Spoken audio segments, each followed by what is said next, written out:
저희가 성전 설교 시리즈 두 번째 시간입니다. 혹시 여러분 기억하실지 모르겠는데 창세기 말씀을 통해서 에덴 동산이 성전의 원형이다라는 말씀을 드렸죠. 그래서 아담이 단순히 동산의 지기로 부르신 게 아니라 하나님께서 아담을 제사장으로 부르셨다. 그래서 에덴이 하나님의 성전을 우리에게 보여주고 있고 그 성전의 시작인데, 문제는 무엇이냐? 문제는 아담과 하와가 범죄함으로 말미암아 에덴에서 쫓겨나게 됐다는 것입니다. 에덴은 하나님의 성전인데, 여러분이 잘 아시는 것처럼 성전은 하나님이 임재하시는 곳이죠. 근데 그 임재하에서 벗어난 아담과 하와의 그 다음의 이야기가 오늘 시작되는 이야기라고 말씀드릴 수 있습니다. 그러니까 성전에서 하나님의 임재를 경험했던 아담과 하와, 그리고 그 후손들이 에덴에서 떠나 그들이 어떻게 살아가는지에 대한 예시가 오늘 본문에 나와 있는데요. 제가 오늘 성경 봉독을 안 했죠. 그래서 성경 봉독을 하고 계속 설교를 이어가도록 하겠습니다. 창세기 11장 1절에서 9절 말씀 너무 중요하기 때문에 제가 읽고 계속 설교를 이어가도록 하겠습니다. 제가 읽어드립니다. 온 땅의 언어가 하나요 말이 하나였더라. 이에 그들이 동방으로 옮기다가 시나 평지를 만나 거기 거류하며 서로 말하되 벽돌을 만들어 견고히 굽자 하고, 이에 벽돌로 돌을 대신하며 역청으로 진흙을 대신하고, 또 말하되 자 성읍과 탑을 건설하여 그 탑 꼭대기를 하늘에 닿게 하여 우리 이름을 내고 온 지면의 흩어짐을 면하자 하였더니, 여호와께서 사람들이 건설하는 그 성읍과 탑을 보려고 내려오셨더라. 여호와께서 이르시되 이 무리가 한 족속이요 언어도 하나이므로 이같이 시작하였으니 이후로는 그 하고자 하는 일을 막을 수 없으리로다. 자, 우리가 내려가서 거기서 그들의 언어를 혼잡하게 하여 그들이 서로 알아듣지 못하게 하자 하시고, 여호와께서 거기서 그들을 온 지면에 흩으셨으므로 그들이 그 도시를 건설하기를 그쳤더라. 그러므로 그 이름을 바벨이라 하니, 이는 여호와께서 거기서 온 땅의 언어를 혼잡하게 하셨음이니라. 여호와께서 거기서 그들을 온 지면에 흩으셨더라. 출애굽기 25장 8절과 9절 말씀 읽어드립니다. 내가 그들 중에 거할 송소를 그들이 나를 위하여 짓되, 물은 내가 내게 보이는 모양대로 장막을 짓고 기구들도 그 모양을 따라 지을지니라. 아멘. 제가 마음이 급해가지고 바로 설교를 들어가려고 성경 본문을 건너뛰었습니다. 예. 그래서 이제 오늘 우리가 읽은 창세기 11장 말씀이 에덴을 떠난 하나님의 백성들이 어떻게 살아가는지에 대한 이야기인데요. 창세기 11장 4절 한번 보시죠. 제가 다시 한번 읽었지만 다시 한번 읽어드리겠습니다. 또 말하되 자 성읍과 탑을 건설하여 그 탑 꼭대기를 하늘에 닿게 하여 우리 이름을 내고 온 지면의 흩어짐을 면하자 하였더니 라고 말씀합니다. 여러분, 혹시 창세기 21장 4절을 읽으면서 여러분은 어떤 생각이 드십니까? 창세기 11장 이야기 드시면 많은 사람들이 성경을 읽을 때 이 창세기 11장을 본문을 읽으면서 이런 생각을 하죠. 타락한 인간이 교만함으로 탑을 쌓고 하나님처럼 되려고 애쓴다. 그래서 탑을 쌓았다 라고 늘 많이 생각을 합니다. 그런데 우리가 4절을 다시 한번 생각해 볼 필요가 있는데요. 성경 창세기의 시대 배경을 생각해 보면 그 당시가 고대 근동 시대입니다. 고대 근동에서 탑이 일반적으로 어떤 의미로 사용되냐면, 탑은 단순히 인간이 교만해서 하나님이 되려고 만든 건축물이 아닙니다. 고대 근동에서의 탑은 인간을 신을 만나기 위한 통로였습니다. 그러니까 탑을 지어서 그 탑 위에서 제사를 지내야 신이 기뻐하고 신이 좋아한다라는 생각을 가지고 신을 만나기 위한 어떤 거룩한 장소가 탑이었다는 것이죠. 그러니까 바벨 탑을 만든 이유가 단순히 인간이 교만해져서 하나님처럼 되려는 열망으로 만들었다기보다는 하나님의 임재의 상징인 에덴에서 쫓겨난 인간이 하나님을 만나려는 열망에서 바벨탑을 쌓았다고 볼 수 있다는 것이죠.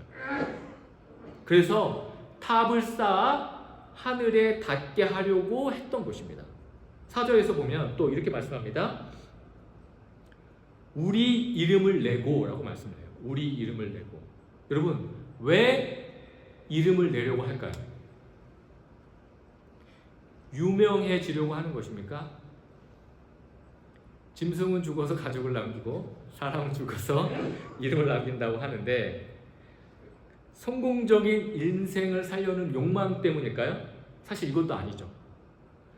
우리가 창세기에서 하나님께서 아담에게 에덴에서 주신 일이 무엇일까요? 여러분 잘 생각해 보십시오. 하나님께서 아담에게 에덴에서 하신 일이 무엇입니까? 바로 그것은 이름을 짓는 일이었어요. 네, 동물들의 이름을 지었죠. 그래서 이름을 찾는 것은 아담의 중요한 정체성이었습니다. 그런데 타락으로 인해 에덴에서 쫓겨났죠. 하지만 그 하나님의 DNA, 형상의 DNA가 인간 안에 있었던 것이고, 그래서 우리 이름을 내자고 하는 것입니다. 그러니까 원래의 인간이 가지고 있던 그 정체성을 찾으려는 본능이라는 것이죠. 또 4절에서 우리가 생각해 볼 중요한 메시지가 있는데요. 흩어짐을 면하자라는 표현이 또 4절에 나옵니다. 여기서 왜 흩어짐을 면하자라고 표현했을까요? 창세기에서 하나님께서 아담을 창조하시고 혼자 있는 것이 좋지 않다고 하시면서 하와를 만드셨죠. 하나님도 여러분 잘 아시는 것처럼 성부, 성자, 성령 삼위로 존재하십니다. 공동체로 계시는 거죠. 하나님의 형상으로 만들어진 인간도 공동체로 존재하도록 창조되었습니다. 하지만 인간이 타락함으로 말미암아 하나님이 원래 약속하신 그 공동체를 잃어버린 것입니다. 그래서 인간은 인간 스스로 흩어짐을 면하려고 합니다. 그런데 우리가 4절에서 더 주목해야 할 단어가 있는데요. 여러분, 이 4절의 주어가 뭐죠? 4절의 주어 잘 보십시오. 4절의 주어가 무엇입니까? 우리입니다. 우리가 읽었던 개역 개정 성경에서 우리라는 단어 몇 번 나오죠? 한 번 나옵니다. 그런데 영어 성경 ESV의 성경에서는요, 그 우리라는 그 뉘앙스 여러 개 반복해요. us, ourselves, us, ourselves, 그다음 we 이렇게 나옵니다. 5번 나와요. 그리고 히브리어에서는 우리라는 의미가 4번 반복됩니다. 그러니까 방금 제가 4절을 자세하게 설명드렸는데 이 4절에서 우리라는 단어가 5번, 영어 성경에서는 5번, 히브리 성경에서는 4번 강조되고 있다는 것은 무엇인가 우리에게 하려는 메시지가 있다는 것이죠. 그것이 무엇입니까? 여기서 말하는 우리는 타락한 인간을 말하는 것입니다. 하지만 여러분, 하나님이 태초에 창조하셨던 에덴의 주어는 무엇일까요? 에덴의 주어는 하나님입니다. 하나님이 에덴을 만드셨습니다. 그런데 에덴에서 쫓겨난 인간은 그러니까 인간 자신이 바벨탑을 만드는 것이죠. 즉 하나님이 있어야 할 주어의 자리에 인간을 놓은 것입니다. 여러분 우리가 기억해야 할 것은 무엇입니까? 우리의 신앙의 주어가 무엇이어야 한다는 것인가를 우리가 생각해 봐야 한다는 것이죠. 우리가 신앙생활을 한다는 것은 우리의 주어가 바뀌는 것입니다. 내가 무엇을 해야 한다. 내가 봉사해야 한다. 내가 헌금해야 한다. 내가 더 열심히 기도하면, 내가 더 헌신하면, 이런 문장, 이런 주어가 어떻게 됩니까? 교회를 힘들게 하는 것이죠. 교회의 주어는 내가 아니라 바로 하나님이어야 한다는 것입니다. 우리 신앙생활의 주어뿐만 아니라 우리 인생의 주어가 하나님이어야 합니다. 하지만 잘 안 되죠. 잘 안 됩니다. 그래서 7절을 보시면 이렇게 말씀하죠. 자, 우리가 내려가서 거기서 그들의 언어를 혼잡하게 하여 그들이 서로 알아듣지 못하게 하자 하시고 라고 말합니다. 여러분, 7절에서 말하는 또 우리는 누구일까요? 우리는 우리가 아니고 하나님입니다. 하나님이 4절과 대조해서 인간이 하늘로 올라가 하나님을 만나려고 하는데 에덴에서 만났던 하나님을 만나지 못하지만 결국 하나님이 어떻게 하신다는 거예요? 하나님이 내려오신다는 것입니다. 하나님을 만나려면 하나님이 내려오셔야 합니다. 이것이 바로 에덴의 원리죠.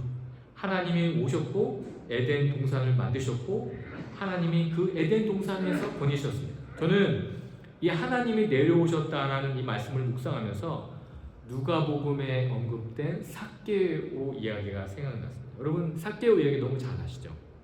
삭개오가 누굽니까? 세리장이었습니다. 그래서 삭개오는 세리장이었기 때문에 여러분 그 당시에 세리가 하는 일을 잘 아시죠? 로마에서 일정 금액의 세리들이 돈을 걷어서 세금을 제출하고 나머지로 자기가 걷는 거죠. 그러니까 이 유대인들에게 세리들이 엄청나게 많은 세금을 걷었습니다. 왜냐하면 로마 사람들에게 일정 부분만 주고 나머지는 자기 것이 되기 때문에 유대인들이 이 세리들을 아주 경멸하고 아주 싫어했던 존재들이죠. 그런데 삭개오는 여러분 잘 아시는 것처럼 세리장이었어요. 그런데 삭개오가 소식을 하나 듣게 됩니다. 어떤 소식을 듣죠? 예수님이 사람들로부터 멸시받는 세리를 자신의 제자로 불렀다는 이야기를 듣게 됩니다. 그래서 삭개오가 너무 궁금했어요. 도대체 이 예수라는 사람은 누군가? 왜 나같이 사람들로부터 인정받지 못하고 경멸받는 나 같은 세리를 자신의 제자로 삼는가? 그리고 나서 삭개오는 예수님이 자기가 살고 있는 여리고 오신다는 소식을 듣고 어떻게 합니까? 돌 무화과 나무에 어떻게 하죠? 올라간다. 여기서 중요한 단어가 뭐죠? 올라간다는 단어가 중요합니다. 삭개오의 인생은 우리가 살펴본 창세기에서 말씀하는 것처럼 올라가는 인생입니다. 자신의 노력과 자신의 힘과 자신의 능력으로 열심히 살아서 무엇인가를 하려는 인생이 바로 삭개오의 인생인 거죠. 그런데 그 삭개오가 그 예수님을 보다가 어떻게 됩니까? 예수님 뭐라고 하시죠? 삭개오야 내려오라 라고 말씀하십니다.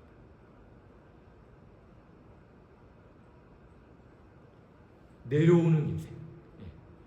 예수님이 삭개오를 내려오라고 부르셨을 때 예수님이 어디에 계셨습니까? 아래에 계셨죠.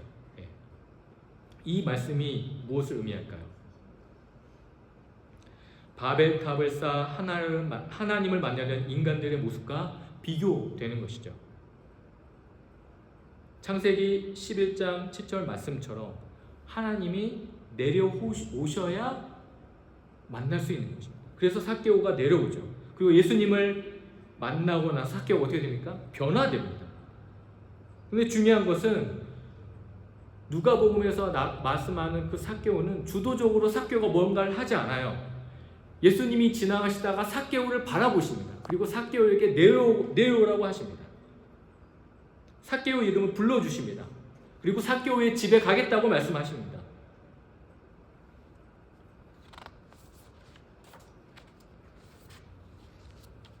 그렇다면 이렇게 질문할 수 있는 것이죠.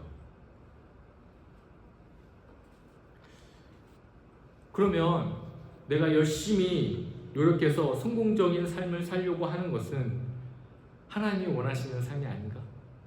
나는 열심히 노력해서 뭔가 올라가려고 열심히 노력하는데 그런 삶은 죄인가?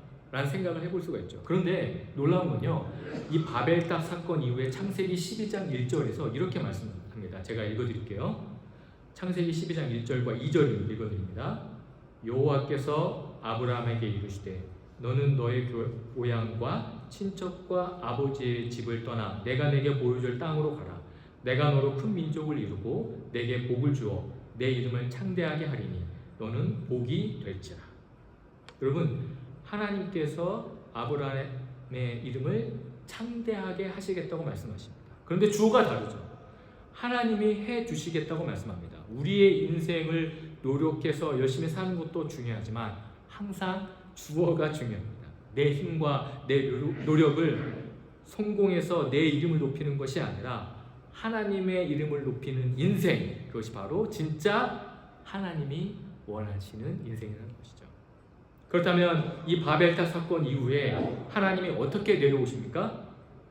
우리가 읽었던 출애굽기 25장 8절과 9절을 제가 읽어드리겠습니다. 내가 그들 중에 거할 성소를 그들이 나를 위하여 짓되 물은 내가 내게 보이는 모양대로 장막을 짓고 기구들도 그 모양을 따라 지을지니라. 하나님께서 이스라엘 백성들에게 성막을 짓게 만드십니다. 이제 여기서 중요한 것은요, 하나님이 거할 성소를 이스라엘이 만들려고 했다는 것이 아니라는 것이죠. 방금 우리가 살펴본 바벨탑은 인간이 주어였습니다. 하지만 실패했습니다. 그래서 하나님이 주도적으로 성소를 지으라고 말씀하십니다. 그런데 방금 제가 읽은 8절에서 내가 그들 중에 거할 성소에서 이 거하다는 단어가 히브리어로 샤칸이라는 단어인데 성막이 히브리어로 뮤시칸이라는 단어인데 여기서 샤칸이라는 단어에서 나온 단어입니다. 그러니까 성막이라는 이름 자체가 하나님이 거하시는 곳이라는 의미라는 것이죠. 그런데 9절에서 모양대로 장막을 짓고라고 말씀하십니다. 이 성막을 모세가 설계한 게 아니라는 것이죠. 하나님이 그 모양까지도 만들어 주셨습니다. 바벨탑은 인간이 자신의 설계대로 자신이 벽돌을 만들고 바벨탑을 쌓았습니다. 하지만 성막은 하나님의 설계대로 만들어진다는 것이죠. 바벨탑에서 인간이 올라가려고 했을 때 실패했습니다.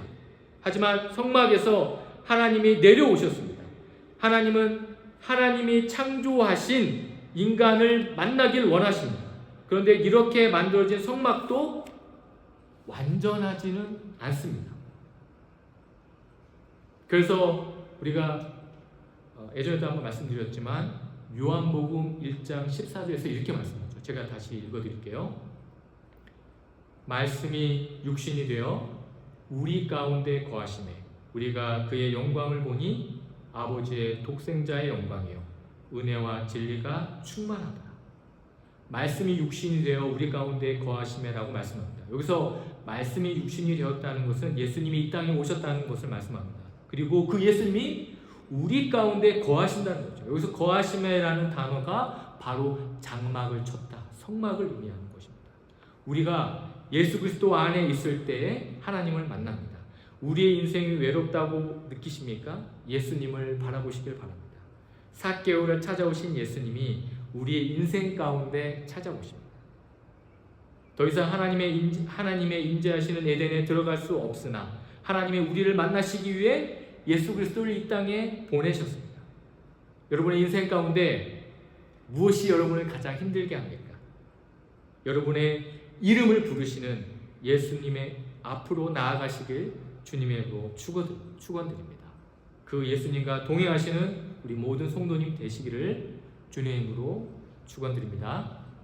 기도하겠습니다.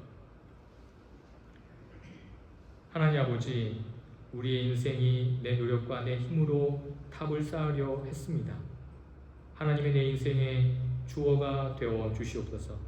하나님을 의지하는 인생이 복된 인생임을 기억하며 살아가는 우리가 되게 하여 주시옵소서. 감사드리며 이 모든 말씀 우리 구주 예수 그리스도의 이름으로 기도드립니다.